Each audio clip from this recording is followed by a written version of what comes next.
Être empathe n'est pas une faiblesse. Il y a des gens qui, en entrant dans une pièce, savent déjà qui va mal, avant même qu'un mot soit prononcé. Une tension dans l'air, un regard qui fuit, un silence trop lourd, et quelque chose en eux se serre.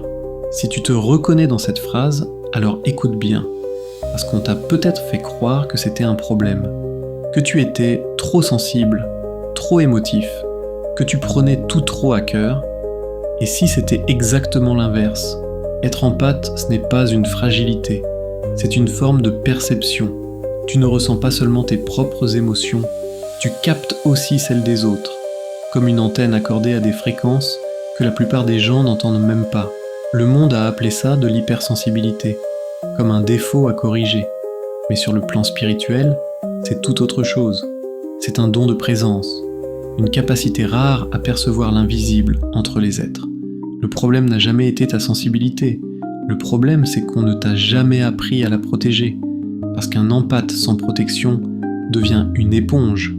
Tu absorbes la fatigue des autres, leurs angoisses, leur colère, et tu finis par les confondre avec les tiennes. Tu rentres chez toi vidé, sans comprendre pourquoi. Tu portes des poids qui ne t'appartiennent pas. Apprendre à être empathe, ce n'est pas devenir insensible, c'est apprendre à distinguer, à te demander, face à une émotion qui te traverse, est-ce que c'est à moi ou est-ce que je le porte pour quelqu'un d'autre? Cette simple question est déjà une forme de libération, car ce qui ne t'appartient pas, tu peux le déposer. Imagine ta sensibilité comme une lumière. Quand elle n'est pas protégée, elle éclaire tout le monde et s'épuise. Mais quand tu apprends à la diriger, elle devient un phare. Tu choisis qui réchauffer, tu choisis quand t'ouvrir et quand te recentrer. Et c'est là que tout change.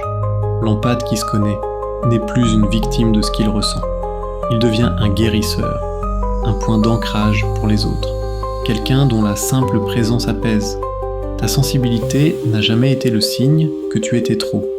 Elle est le signe que tu perçois ce que beaucoup ne perçoivent plus. Dans un monde qui s'est endurci, ta capacité à ressentir est précieuse. Le monde a besoin de ceux qui sentent encore. Alors ne cherche plus à devenir plus dur, cherche à devenir plus conscient. Garde ta sensibilité ouverte, mais apprends à en tenir les portes. Parce que la spiritualité, ce n'est pas une fuite hors du monde. C'est une façon d'habiter le monde avec plus de conscience, plus de clarté et plus de force. Prends soin de toi